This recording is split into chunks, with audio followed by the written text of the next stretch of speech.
Structure table examples. There are many different types of structure tables. I have chosen 6 that I use frequently in my classes, but I'm sure that you can think of more. The first one here is a typical example of a structure table. Who, what, where, and when. He jumped in the river yesterday. She ran in the garden at 2 p.m. I sang at school today. You can interchange all of these sentences with each other. He ran in the garden yesterday, and so on. Another thing is, the tables don't always have to have titles. In number 2, I'm focused on shall I, shall we, shall they, shall he, shall she, and I've given them different options to choose from. Also, you can get the students to give you options to make the tables more meaningful. In number 3, clearly my focus here is on the prepositions, so I have given them many options for different prepositions.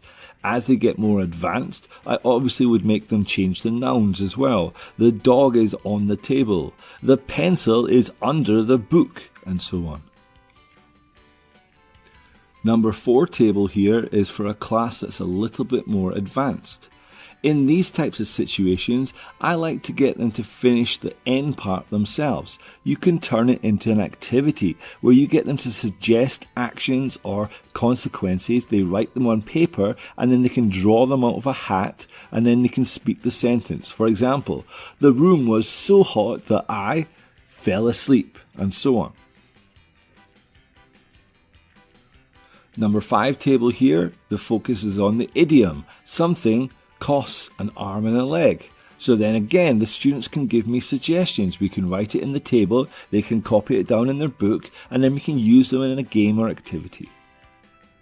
Finally, I want to show you in number 6 that you don't always have to set up the tables in the conventional way. You can use arrows or circles or shapes or highlights or colours. Any way that you can make it visually interesting will be better.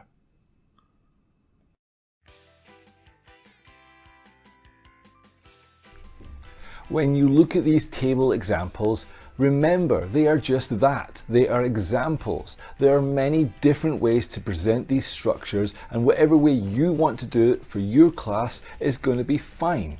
Just remember, you can include the things we talked about previously in the presenting vocabulary lesson.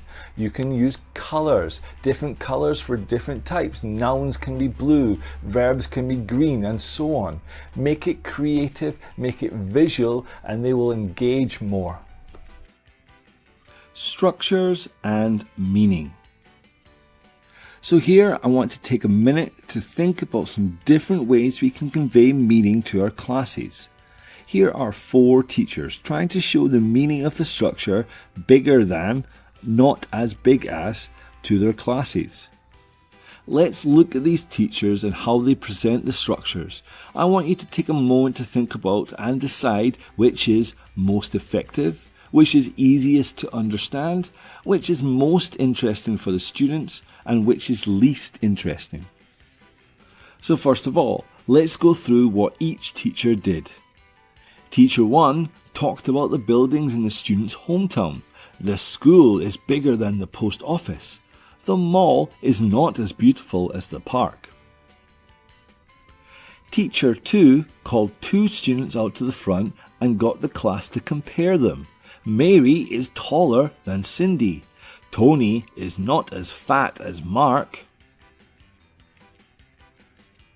Teacher 3 drew some lines on the board and got the students to tell the differences. Line A is longer than line B. Line B is not as long as line A. Teacher 4 drew pictures of people on the board and let the students describe them using the structure. The man is fatter than the boy. Okay, so now let's have a think about each teacher and which parts were effective and which parts were not. As well as this, we need to consider the fact that each teacher is going to have different students, different age groups, different levels, and different learner types. The other thing to bear in mind is, even when you're presenting a structure to a class and you've made it as interesting and as fun as possible, it can often be considered dull and boring to many of the students.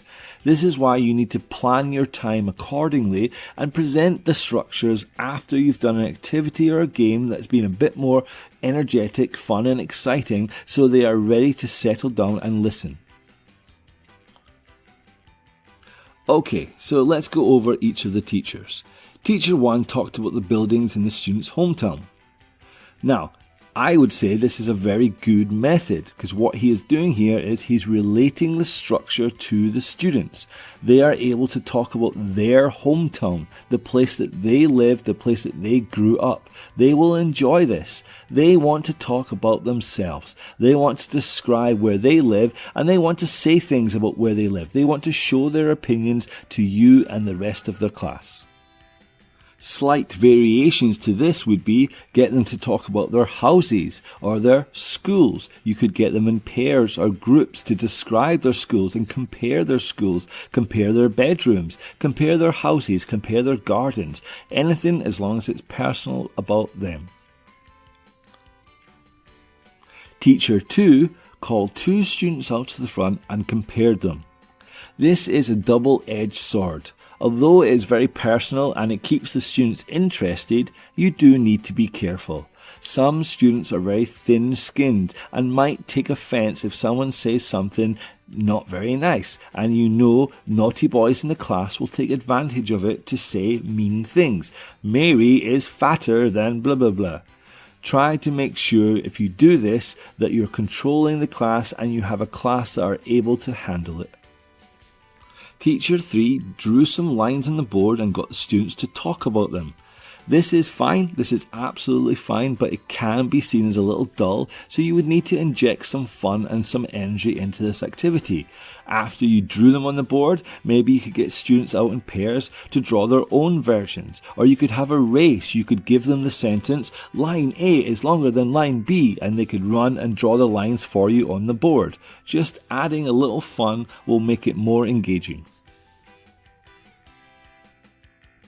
Teacher 4 drew some pictures of people on the board and let the students describe them using the structure. This is one that I would definitely use in my classes. It is fun and inoffensive and easy to prepare. You can get students out to create their own pictures on the board, or you can pre-print pictures out to show them, or have them on the computer screen to show them as well and get them to describe.